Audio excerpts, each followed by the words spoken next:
Hi, welcome to our presentation. Today we'll be going over a Data Science 101 presentation analyzing the NBA. Our team is composed of Melissa, Jacob, Valeria, Claire, and myself.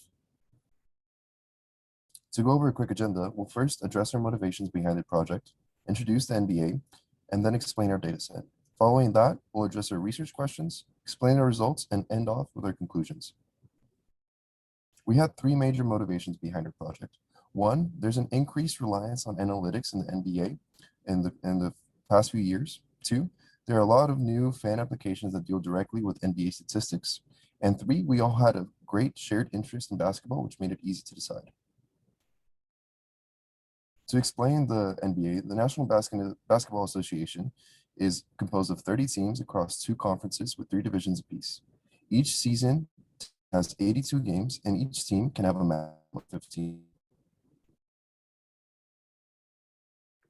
These are the 9 teams that we chose to analyze, and we decided to choose them off of 3 categories. One of them was familiarity, so we wanted to choose teams local to Texas. We chose teams that are newer to the league, and we also chose teams that have been in the league the longest. Our data set consists of 4 types of variables: offensive variables, defensive variables, player variables, and background variables. Our data is formatted as a proportion change season over season for each team. Here is a visual representation of our data. We analyzed 418 team seasons with 35 variables in total. Our team set out to answer 3 research questions. So first, we wanted to know if there are correlations between variables. Second, we wanted to find out which variables were the best and worst predictors of a team's performance. And lastly, we wanted to use the answers from the first 2 questions to find out if we could make a model to predict the team's change in regular season win-loss percentage. So beginning to answer our first question, our team chose to look specifically at the proportion change in win-loss percentages, which is one of the key variables we're analyzing. So we divided our graphs up between the 3 team categories we already established, so our Texas old and new teams.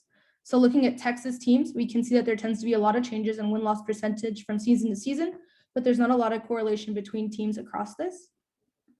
This is a trend that continues with our old teams, so we can see even though they start at an earlier date, the same pattern continues. And again, with our new teams, so again, there tends to be a lot of change season to season in win-loss percentage, but not a lot correlation between the teams. To further assess how strongly related or correlated our variables are, we created this correlation matrix. You can see from the darker blue square in the bottom right-hand corner of the matrix which variables are most strongly correlated. And the strong correlations between these variables make sense because a lot of categories relate to a team's points. In order to assess how related our variables are to our main outcome of interest, the change in win-loss percentage, we ran a linear regression model. You can see from the chart on the left that our most strongly predictive variable is our 2-point field goal percentage. And this correlation coefficient can be interpreted as saying that a proportion change of 1 in 2-point field goal percentage corresponds to a proportion change of over 4 in our outcome variable of win-loss percent change. And moving forward with our linear regression, we used some of our data to train our model and made predictions on win-loss change percentage using that. So we looked at our predicted win-loss percent change and how that compares to true win-loss percent change and plotted it. And so we found that the root mean squared error is about 0.0965, which tells us that our predictions are about 9% away from the true win-loss percentage. And then tested our model using different. So with our testing data, we found that our model was about 11% away from true win-loss percentage, which is greater than the error for training data, which is as expected. And so following this, we can conclude that for the first question, they're mostly not correlated, although there are correlations between variables. The highest correlation is between turnovers and personal fouls and points in personal fouls. There are overall more variables correlated with points than there's anything else.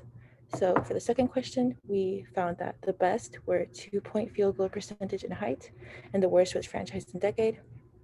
And so for the third question, we were able to create a model that, based on testing data, was able to predict win-loss percent change with only 11% error.